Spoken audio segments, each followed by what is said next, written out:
magandang hapon, gabi, at umaga sa ating mga kapatid. At isang mapagpalang araw po sa ating lahat. At welcome po sa ating panibagong episode na naman ng ang dating landas via Facebook, YouTube at lahat ng social media platform. At para hindi na po tayo magtagal, nandito na po ang kapatid na Jared Almasora. Yan, magandang araw, magandang gabi, magandang hapon sa ating mga kapatid. At muli, napakinggan natin ang kapatid na JB. Winelcome tayo ng greetings. At kaya natin ginagawa yon dahil para magawa natin itong programa na ito ng may kaayusan. Basahin natin ang sinabi ni Pablo sa unang Korinto 14 at versikulo 40. Ang sabi, itong ating mababasa sa Biblia o sa banal na kasulatan o sa ang dating Biblia sa unang Korinto 14:40.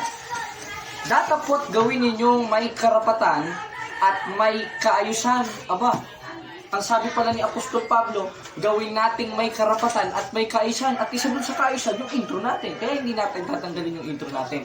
Pero bago muna yan, ito ang ating palatuntunan. Anumang purpose? Hindi para manira, hindi para mang-atake, kundi upang sagutin at upang ipaliwanag ang maling interpretasyon ng mga mangangaral at gibain ang mga maling haka.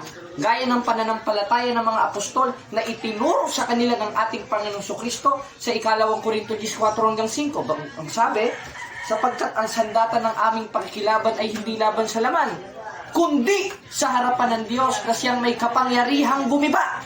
May gigibain pala tayo. Hindi pala yung Amen! Praise the Lord! Hallelujah! In the name of Jesus, I rebuke you! Out! Out! Hindi pala ganon, kapatid na JB. May gigibayin pala tayo. At kung gigibayin natin, yung mga maling haka at bawat bagay na matayog na nagmamataas laban sa karunungan ng Diyos. Kasi sino ba yung karunungan ng Diyos? Basahin natin ang 1:24 ng unang Korinto. Ang sabi, ngunit sa kanila mga tinawag, maging Hudyo o Griego, si Kristo ang kapangyarihan ng Diyos at karunungan ng Diyos. Paano ito? Mga nagmamataas, itong mga pastor na ito, itong mga ministro na ito, itong mga ibanghilista na ito, ng iba't ibang relihiyon, nagmamataas sa karunungan ng Diyos at yun ang ating Panginoong Jesucristo. Sukat mo, pinangungunahan mo sa kalagayan yung ating Panginoong Jesucristo. Pakinggan natin mga kapatid ang sinabi ng isang ministro o alagad ni Manalo sa isang video o open forum nila sa Templo Central at ito ang kanyang sinasabi. Inilagay ng Diyos sa kaiba-ibabaw ng lahat ng mga nilalang, pinadakila at inyutos ng Diyos na sambahin. Kaya kami po na mga kaalib sa Iglesia ni Cristo, sumasamba sa Panginoong Jesucristo, hindi dahil sa Diyos, kundi utos ng Diyos na siya'y sambahin. Pero kung ang pag-uusapan, yung likas na kalagayan niya, gaya ng tanong ni Leonardo Rocco ng Batasan Hills, mapatutunayan daw ba talagang si Kristo ay tao? Batay sa Biblia? Opo. Juan 8:40. Ito po ay pangungusap mismo ng Panginoong Jesucristo. Ito po. Ngunit, ngayon pinagpipilitan ninyong patayin ako na isang taong nagsasalita sa inyo ng katotohanang narinig ko sa Diyos. Siguro naman, kumbaga, sa kasabihan nga nila, tapos na boxing dapat dito Kasi si Kristo po mismo nagsasalita Ano sabi niya? Ako na isang tao. Ito tapos na, usapan dapat. Sabi siya tao Anong uling tao siya? Na isang taong nagsasalita sa inyo ng katotohanan na aking narinig sa Diyos. Kasama sa katotohanan, yung sinabi niya na siyang tao. Ba't po magagalit yung iba pag sinabi po namin si Kristo'y tao? Sa ligas na kalagayan. O yan, napakinggan natin ng isang alagad ni Manalo o ministro, di ko alam ang pangalan nito na ikinotes niya para patunayan na si Kristo'y tao at hindi Diyos sa 8:40 ng wana, tao! Ngayon sila na nagsasaysay sa inyo ng katotohanan na aking narinig sa Diyos. Ito hindi ginawa ni Abraham. Teka muna. Yan bang 8:40 ng 1 napapatunayan na si Kristo'y hindi Diyos? Unang-una, wala namang sinabi si Kristo sa 8:40 ng 1 na hindi ako Diyos. Kasi, isa yan sa ginagamit ng mga ministro ng Iglesia ni Manalo kapag hinahamon mo ng showdown.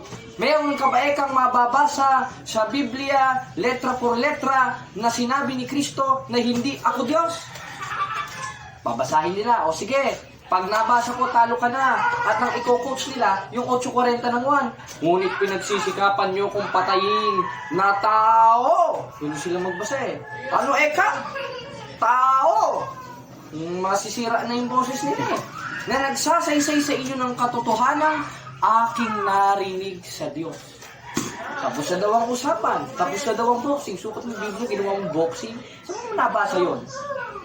Ngayon, pag-aralan natin mga kapatid, bakit sinabi ng ating Panginoong Jesucristo sa 8:40 ng 1 na siya'y tao? Hindi tinanong natin sa mga apostol, hindi natin itatanong sa ministro. Dahil pag itinanong natin sa mga ministro, naku, kawawa tayo. Self-interpretation, private interpretation ang gagawin sa Biblia. Kaya na lang ng 8:40 naman, wala namang sinabi ng si Kristo na hindi ako Diyos. Bagkus ang sinabi niya, siya'y tao na pinapabura naman ng Iglesia Katolika Apostolika Romana. Dahil ating doktrina sa CCC, our Lord Jesus Christ is 100% man and 100% God. Saan mo naman nabasa yan? Basahin natin ang sabi ni Pablo sa 2:9 ng Kolosas, sapagkat sa kanya nananahan ang likas na kalagayan ng pagka-Diyos nang siya'y maging tao. Aba, nung maging tao pa lang ating Panginoon Jesucristo, nasa kanya pala, o yung nasa loob, nung ipinanganak ni Maria, na haing katawan, yung likas na kalagayan ng pagka-Diyos. Kailan yun? Nung umiral ng wala pang pasimula, na kasama na ng Diyos. Basahin natin ang 1:1 ng Juan, ang sabi, nang pasimula siya'y verbo. At ang verbo'y Diyos. At ang verbo'y suma sa Diyos. Aba, letra por letra na ito. Ano nangyari sa verbo? Sa 14, nagkatawang tao ang verbo. Nagkatawang tao eh. Kaya naman pala sinabi niya sa 8:40 ng 1 na siya'y tao dahil siya'y nagkatawang tao. At hindi porket sinabi niya sa 8:40 ng 1 na siya'y tao, talaga siyang tao na at hindi na Diyos. Dahil nasa loob ng katawang tao na yon, sa 2:9 ng Kolosas, yung likas na kalagayan ng pagka-Diyos. Na ano?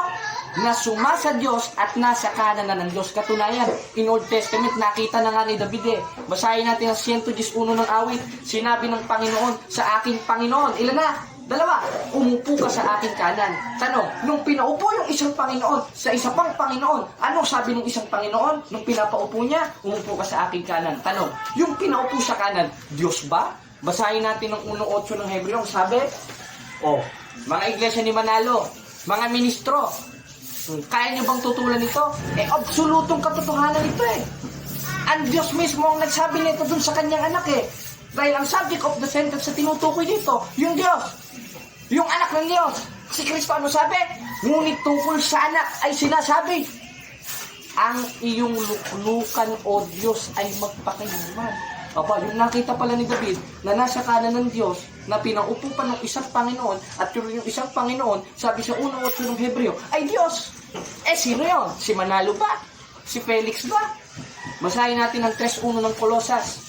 Kung kayo ngay muling binuhay na kalakip ni Kristo, ay hanapin ninyong mga bagay na nangasa itaas sa langit, na kinaroroonan ni Kristo. Na ano? Na nakaupo sa kanan ng Diyos. Klaro. Wala pang pasimula, nandun na si Kristo. Katunayan, in Old Testament, sa 111 ng awit, nandun na si Kristo. At ang sabi sa kanya, nung pinuupo siya ng Ama, o nung isa pang Panginoon, ang iyong luklukan o Diyos ay magpakilanman. Tanong, kailan nangyari yun? Basahin natin ang 8:23 ng Kawikaan, siya'y nailabas ng wala pang pasimula, bago nilikha ang langit at lupa. Hindi nga tao ito. Hindi nga ito yung sinasabi ng mga ministro ng Iglesia ni Manalo na tao at hindi Diyos. Bakit? Saan ka ba naman nakakita ang tao yung mayroon na walang pasimula? Kasama na ng Ama, sumasa Diyos na. Ngayon, ang argumento ng mga INC dyan, mga kapatid, mga kababayan, mga igsuon, plano daw ang nasa 1:1 ng 1. Paano mo sasabihin plano ay may kalagayan na? Basahin natin ha. Nang pasimula siya'y verbo. At ang verbo'y Diyos. Kung plano yan, sana ang nakalagay dyan, ang verbo'y magiging Diyos. Bakit? Hindi pa umiiral, plano pa lang eh.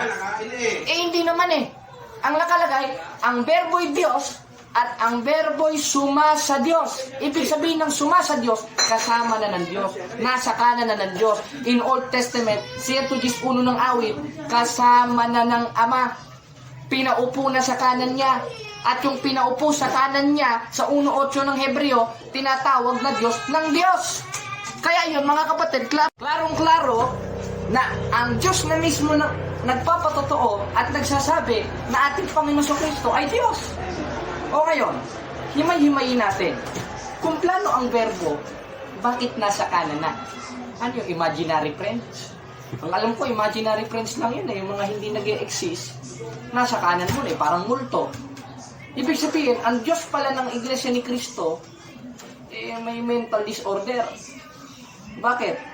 May kinakausap na hindi umiiral May pinapaupong hindi umiiral Halimbawa, ganito, mga kapatid, bibigyan ko kayo ng isang lohika o isang example na ginagawa ng Diyos ng Iglesia ni Manalo. Ngayon, sa 1:8 ng Hebreo at sa 111 ng awit ang sinabi ng Panginoon sa aking Panginoon, umupo ka sa aking kanan. Tanong, yung pinaupo, umiiral o hindi umiiral? Umiiral. Halimbawa, nandito. Sinabi ni kapatid na Jared kay kapatid na JB, umupo ka sa aking kanan. Umupo. Bakit? Kasi, nandito na ang kapatid na JB. Umiiral na ang kapatid na JB. Ngayon, kung plano ang kapatid na JB, sinabi ni kapatid na Jared kay kapatid na JB, umupo ka sa aking kanan. Hindi pa naman umiiral si kapatid na JB. Lalabas doon, may mental disorder ka. Kaya, mali yung analogy ng mga ministro ng Iglesia ni Manalo na ang ating Panginoon Kristo ay plano. Because in Old Testament, si David na mismo ang nagsasabi, dalawa ang Panginoon niya at yung isang Panginoon niya, pinaupo sa kanan ng isa pang Panginoon niya. Hindi pala ito plano. Umiiral na pala ito. Kaya ang konteksto sa 1:1 ng Hebreo, nang pasimula siya'y verbo. Ano ba yung verbo? Basahin natin sa 19:13 ng Apokalipsis, at siya'y nararamta ng damit na winisikan ng dugo, at ang kanyang pangalan pala ito, hindi naman pala sinabi, at ang kanyang plano, at ang kanyang pangalan ay tinatawag na ang verbo ng Diyos. Therefore, ang verbo, pangalan pala. Pangalan ng ating Panginoon Kristo, nung wala pa siyang katawang tao. Nung wala pang pasimula, gaya nung nasa 8:23 ng Kawikaan, ang sabi niya, siya'y nailabas nang wala pang pasimula. Kaya, mali talaga ang analogy ng Iglesia ni Manalo tungkol sa 1:1 ng 1 na yun ay hindi umiiral dahil may kalagayan Ang verbo'y Diyos at ang verbo'y suma sa Diyos, kasama na ng Diyos. Basahin ulit natin mga kapatid ng 1:1 ng 1 ang sabi, nang pasimula siya'y verbo. At ang verbo'y Diyos. Hindi naman sinabi, ang verbo ay plano ng Diyos. Wala namang nakalagay nun. At wala namang sinabi, ang verbo'y magiging Diyos. Kasi hindi pa umiiral Patunay na umiiral, dun mismo sa konteksto ng 1:1 ng 1, nang pasimula si verbo, at ang verbo'y Diyos, at ang verbo'y suma sa Diyos, o kasama na ng Diyos, patunay lang yon na itong mga ministro, mga mangangaral, na nagsasabing plano ang ating Panginoon Kristo nang walang pasimula, mga sinungaling. Kanino ba galing ang kasinungalingan? Sabi sa 8:44 ng 1, nasa ng demonyo. Kaya, yung mga nagsasabing iglesia ng ating Panginoong Kristo ay plano, magunos dili kayo. Kaya niyo bang tindigan sa diskusyon ito? Hinahamon ko kayo. Kaya niyo bang tindigan sa diskusyon ito? Hindi niyo kaya tindigan sa diskusyon ito Bakit? Dahil itong 1:1 ng 1, patunay na hindi plano si Kristo. Patunay ito na umiiral na si Kristo. Dahil may kalagayan na at kasama na. Dahil kung plano yon, saka ba naman nakakita ang plano may kalagayan na? Pag sinabing plano, hindi pa existido. Si Kristo, existido, meron na nakalapat sa kanya na tungkulin, gaya ng nasa hula. Basahin natin ng 9:6 ng Isaias, ang sabi, sapagkat sa ating pinanganak ng isang bata, sa ating pinanganak ang isang anak na lalaki, at ang kanyang pangalan tatawagin kamanghang-mangha, tagapayo, makapangyarihang Diyos. Sino ito? Wala namang ibang pinanganak sa Jerusalem, kundi si Kristo. Na tinutukoy sa 9:6 ng Isaias. Kaya ang ating Panginoon Kristo, in Old Testament pa lang, may hula na sa Kanya na siya'y tatawagin makapangyarihang Diyos. Kaya mali yung analogy mga kapatid at eksplanasyon at interpretasyon ng mga iglesia ni Manalo ng ating Panginoon Kristo ay plano lang dahil umiiral na ng walang pasimula. Kasama na ng Diyos, pinaupo na ng Diyos, at ang Diyos na mismo nagsabi sa 1:8 ng Hebreo na tinawag siyang Diyos. O kaya mo bang tindigan ito, Michael Sandoval? O hinihintay ko ang panig ninyong mga iglesia ni Kristo sa inyong programa sa Ang Tamang Daan sa YouTube. At sa UN, sa ano ba pangalan nun? INCTV. O ngayon, kaya nyo bang tindigan ito? Hindi nyo kayang tindigan ito dahil ito ang katotohanan eh. Ngayon, himayin natin yung isa pang argumento nila sa 8:40 ng 1. Ngayon, bakit nga ba sinabi ni Kristo sa 8:40 ng 1 na siya'y tao? Dahil nagpakababa siya mga kapatid. Basahin natin sa Filipos 2:5-8 ang nakalagay, magkaroon kayo ng pag-iisip na ito'y na kay Kristo Jesus din naman. Na ano? Na bagamat siya'y Diyos, hindi niya inaring isang bagay na nararapat panaglan. Alin? Yung pagkapantay niya sa Diyos. Bakit? Persona siya ng Diyos eh. Kaya pantay sila ng Diyos. Ano sabi? Pagkus hinubad niya ito, nag-anyong alipin, nakitulad sa tao. Alin yung hinubad niya? Yung pagkapantay niya sa Diyos. Sa paanong paraan? Nagkatawang tao siya o pumasok siya sa sanlibutan gamit yung haing katawang nasa sinapupunan ni Maria sa 10:5 ng Hebreo. Na kaya't pagpasok niya sa sanlibutan ay sinasabi, hain at tandog ay hindi mo ibig, ngunit isang katawan ang sa akin ni inihanda mo. At yung katawang tao na yun, yung ginamit ni Kristo para makapagkatawang tao sa 1:14 ng 1 para magpakababa si Kristo. At hindi nangangahulugan yun, si Kristo ay tao at hindi Diyos. Kaya, ang sabi sa Filipos 2:5-8, siya'y nagpakababa. Kaya instant na sabihin niya, siya'y Diyos, sa 8:40 ng 1, sinabi niya siya'y tao. Bakit? Dahil unang-una, Filipos 2:5-8, nasa pagpapakababa siya. Pangalawa, nasa kalagayang tao siya o nasa loob yung pagka-Diyos niya na nasa kanan ng Ama at umiral ng walang pasimula at walang kamatayan dun sa haing katawan na ipinanganak ni Maria. Kaya ang sabi ni Pablo sa 2:9 ng Kolosas, sapagkat sa kanya nananahan ng likas na kalagayan ng pagka-Diyos nang siya'y maging tao. Tanong, nung sinabi sa 8:40 ng 1 na siya'y tao, ibig sabihin ba na hindi na siya Diyos? Hindi. Dahil sabi ko nga kanina, kaya niya sinabi yun, siya'y nagpakababa at nasa kalagayang tao. At bukod sa sinabi niya, siya'y nagpakababa, nasa loob ng katawang tao na yun, na sinabing siya'y tao, yung pagka-Diyos ng wiral ng walang pasimula. Iniikot-ikot lang natin para maintindihan natin mga kapatid. Ngayon, palpak ba ang mga ministro ng Iglesia ni Manalo sa paggamit ng 8:40 ng 1? Palpak na palpak. Katalampak, takpak, takpakan. Palpak, mga kapatid, mga igsuon. At yung mga ibang sekta naman, na naniniwalang si Kristo ay Diyos, panoodin nyo ito.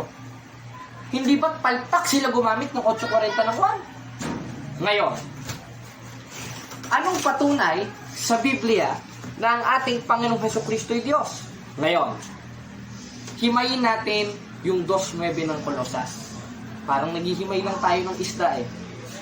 Kumbaga, nanamnamin natin mga kapatid yung talata. Ang sabi sa 2:9 ng Kolosas, sa kanya nananahan ng likas na kalagayan ng pagka-Diyos nang siya'y maging tao. Ngayon, nung magkatawang tao si Kristo, sa loob ng kanyang human nature, nandun ang divine nature. Anong patunay? Chismis ba ito? Hindi. Basahin natin ang 20:28 ng 1. Sinabi ni Apostol Tomas, hindi ng ministro ni Manalo. Anong sabi? At sumagot si Tomas sa kanya'y sinabi, tanong mga INC, tanong mga ministro, kanino sinabi ni Apostol Tomas yung Panginoon ko, Diyos ko? Kay Manalo o kay Kristo? Kay Kristo. At hindi nagulat si Apostol Tomas diyan dahil ang nakalagay diyan, yung context diyan, sa 20:23 ng 1, sumagot si Tomas. Hindi naman nagulat. Ginagawa niyo chismoso si Apostol Juan. Bakit? 1:3 ng unang 1. Ang sabi ni Juan, yung aming nakita at narinig ay siya naming ibinabalita sa inyo. At isa sa ibinalita ni Apostol Juan sa atin ay yung nakasulat sa 20:28 ng 1 na sinasabi, sumagot si Tomas, hindi nagulat.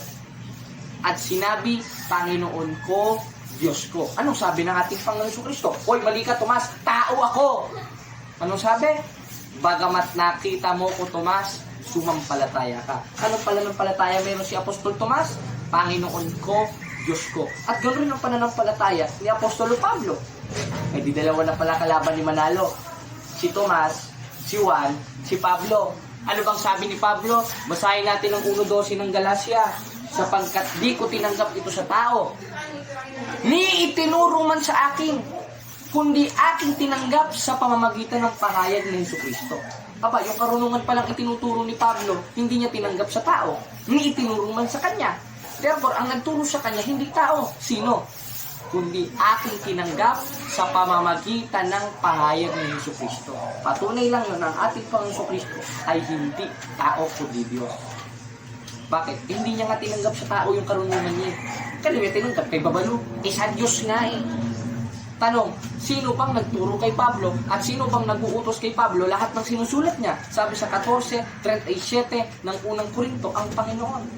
Sinong Panginoon yon?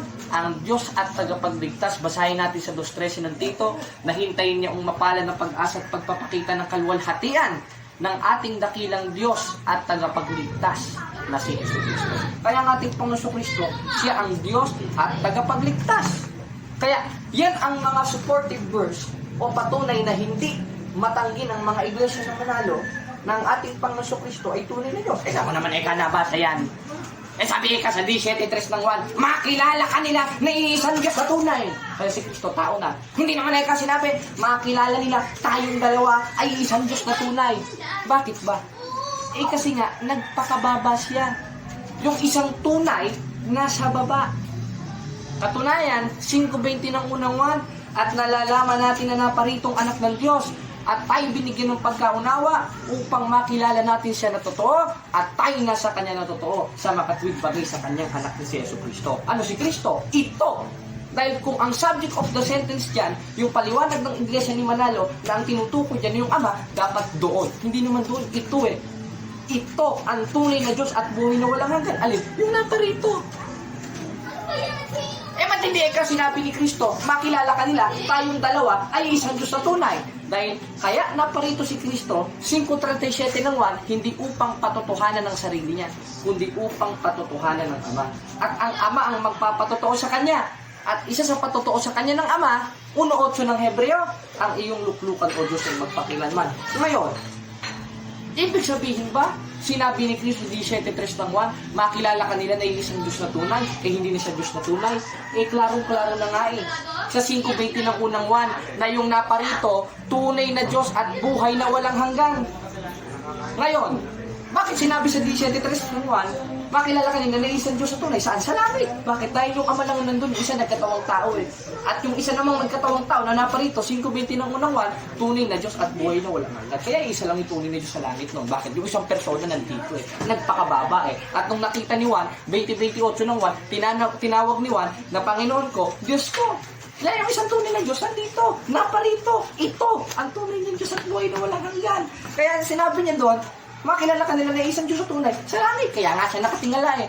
Pero, nung nandun siya sa langit ng ating Panginoon Jesucristo, di pa nagkakatawang tao, anong tawag sa Kanya? Ang sabi sa 1:8 ng Hebreo, ang iyong luklukan o Diyos ay magpakilanman. Kaya palpak na palpak talaga ang mga ministro ng Iglesia ni Manalo pagdating sa Christology. Bakit? Unang-una, sa original scriptures ng Biblia, sa 1:18 ng 1, sa Greek, ito ang ating mababasa mga kapatid, dahil ang Biblia ay originated in Greek, Hebrew, and Aramaic. Anong sabi sa Greek? Basahin natin sa 1:18 ng 1 nakalagay. Meron ba tayong kopya dito sa ating folder? Pakinggan natin. Ayan, sa Bodmer Papyrus nakalagay, Monogenes Theos. Letra por letra. Monogenes Theos. Ibig sabihin ng Theos, God. In Hebrew, Elohim. Sa English, God. Sa Tagalog, Diyos. Sa Portuguese, Diyos. Ngayon, ano ang ating Panginoon Jesucristo ayon sa matatandang salin ng Biblia? Monogenes Theos. Ngayon, isang tanong ng Muslim na ating nakalaban na si kapatid na Rashid Indasan, saan mo nabasa na sinabi ni Kristo na siya'y Diyos? Yan rin ang tanong ni Felix Manalo eh. Basahin natin dito sa isang salin ng Biblia sa The Holy Peshitta Bible Transliterated. Kita ba sa screen? Ayan. Anong sabi? I said to you that you shall die in your sins. For unless you shall believe that I am, ako, I am the living God. Sino nagsabi? Si Kristo. Litra po litra. Na ano? I am the living God. Synoptic Gospel mismo ni Kristo ito eh. 8:24 ng 1. I am the living God. Sinabi mismo ni Kristo na siya ay tunay ng Diyos. Siya ang Diyos na buhay. Ngayon, huwag na tayong magdududa mga kapatid tungkol sa kalagayan ng ating Panginoon Kristo. Ngayon, meron silang binabasa ng mga talata na sinabi eka ni Kristo na siya'y tao. Sabi eka ng mga apostol na siya'y tao. Klaro naman yun. Wala namang kontradiksyon dun eh. Kaya sinabing tao, basahin lang natin yung 1:14 ng 1.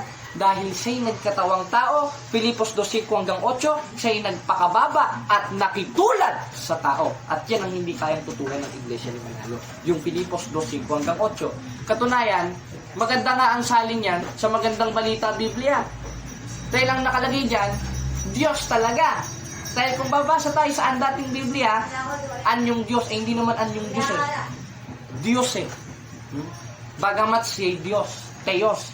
At yung mga old scriptures na mismo ng Biblia ang nagsasabi na monogenes Theos. O si Kristo ay tinatawag na kaisa-isang bugtong na Diyos. Ngayon, kung Diyos na ikaw si Kristo, ngayon ang sinasabi nila eh. Sagutin natin ang mga tanong, marami dito. Nasa ating line para di tayo magluwat ng mahabang panahon. Nandito ang mga tanong ng mga INC. Ngayon, isang tanong nila dito sa ating social media kung Diyos na eka si Kristo, bakit pa siya nanalangin sa Diyos? Klarong-klaro. Bakit? Basahin ulit natin ng Pilipos 2:5-8. Mangagkaroon kayo sa inyo ng pag-iisip na ito'y na kay Kristo Jesus din naman, na bagamat siya'y Diyos. Klaro, Diyos. No? Hindi naman sinabing tao, hindi naman sinabing alien. Ay hindi niya inaring isang bagay na nararapat panagnan. Pagkapantay niya sa Diyos, hinubad niya ito't nag-anyong alipin at nakitulad sa tao. Ibig sabihin ng nakitulad sa tao, kung paanong kumakain ng tao, kung paanong namamatay ang tao, kung paanong nananalangin ng tao, ganoon rin mananalangin ang ating Panginoon Kristo. At hindi porket nanalangin siya, hindi na Diyos. Dahil nagpakababa nga siya. At yun lang ang tanging communication para makausap niya ang Ama. Gaya ng nasa 26, 42, 46, 44 ng Mateo. Si Kristo yung nanalangin ng paulit-ulit na sinasabi rin ng gayong salita sa Ama. Na Ama ko, kung di mangyaring inumin ko ito, mangyari nawa ang iyong kalooban. Bakit? Dahil nasa kalagayang tao nga siya, 40 ng 1, 1:14 ng 1.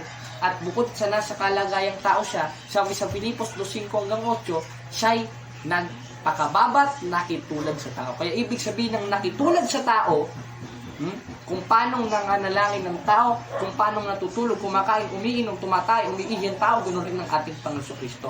Dahil siya'y nagpakababa at ang umiiral sa kanya nung siya'y nagkatawang tao, G5 ng Hebreo, yung haing katawan nasa sa sinapot po ng Maria. Ito naman ang sunod na tanong sa ating, ito, ang dami eh. Ang daming nagaan dito sa ating cellphone, kapatid na JB. Sa totoo lang, napakaraming tanong. Sasagutin rin natin ito. Kung Diyos mo na si Kristo, Diyos mo rin ang Ama, ano po ang Espiritu Santo? Diyos rin po ba? Aba, Diyos rin ang Espiritu Santo. Basahin natin sa 4:6 ng Pilipos. Ang sabi, huwag kayong mabalisa sa anumang bagay, kundi sa lahat ng bagay. Sa pamamagitan ng panalangin at daing na may pagpapasalamat, ay inyong ipakilala ang inyong kahilingan sa Diyos. Aba, ang sabi ni Pablo, ipapakilala natin ang ating kahilingan at mananalangin tayo sa Diyos. Kung mananalangin tayo sa Diyos, ang sabi ni Judas, sa 1:20 ng Judas, manalangin kayo sa Espiritu Santo. Anong Espiritu Santo? Diyos. Ngayon, ang tanong niya, kung Diyos mo na si Kristo, Diyos mo na rin ang Ama, Diyos mo na rin ang Espiritu Santo, ilan ang Diyos mo? Isa. At yun naman, ang doktrina ng Iglesia ni Manalo ay ayon dito sa kanilang pasubok. At yun rin ang doktrina ng ating simbahan. Na ano? We worship only one God according sa CCC. Isa lang naman talaga ang Diyos eh. Pati ka may Kristo pa. Pati ka may Espiritu Santo pa. It's just the same. Just 30 ng 1. Anong sabi? Ako at ang Ama ay isa. At bukod sa ako at ang Ama ay isa, nakapaloob doon sa 1.26 ng Genesis in Hebrew, Elohim. Ibig sabihin ng Elohim in 430 of Hebrew interlineal, Gods, plural. Pero nakapaloob sa isang kalagayan at yun ang Santissima Trinidad o the Holy Trinity. Saan mo naman eka nabasa yan? Chismis naman eka yan. O basahin natin dito sa isang sali ng Biblia. Sa ito, mga kapatid, ipapakita natin sa screen dito sa 17 of Revelation, Amplified Bible 2015. Anong sabi? And in a loud voice, they cried out, saying, salvations belong to our God, who is seated on the throne, and the Lamb.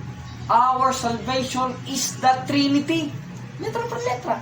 At yun ang Ama, Anak at Espiritu Santo na mababasa natin sa 28:19 ng Mateo.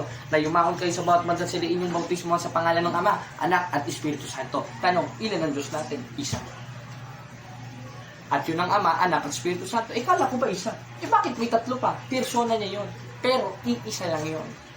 At yun ang nakapaloob sa salita sa Hebrew sa 1.26 of Genesis na Elohim. Gods. At ang nakapaloob doon, Ama, Anak, at Espiritu Santo. At yun ang hindi kayang tutulong ng Iglesia ni Manalo. Kaya, ilan ang Diyos natin? Isa. At hindi porket sinabing isa, is a absolute one. Merong tinatawag na united one. Basahin natin ang 17:11 ng 1, at wala na ako sa sanlibutan at mga ito'y nasa sanlibutan pa. At ako'y paririyan sa iyo amang banal, ingatan mo sila sa iyong pangalan, yaong mga binigay mo sa akin, upang sila'y maging isa gaya naman natin. Yung sila, plural, pumapatungkol sa mga alagad. Ngayong plural na yun ay pumapatungkol sa mga alagad, ilan sila? Madami. Anong ginawa? Pinag-isa. Hindi isa pala sila.